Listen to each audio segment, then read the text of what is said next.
Have you ever met someone who looks holy on the outside, but deep inside, something feels fake? Jesus warns us today. He says, nothing is hidden that will not be revealed. Sometimes we do good things, give to the poor, go to mass, help others. But if we are doing it just to be seen or praised, then it is no longer love. It is performance.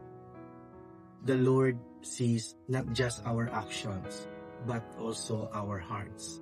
He wants honesty, not show. He wants sincerity, not attention. Look at Saint Ignatius of Antioch. He did not pretend to follow Christ. He lived it even to death.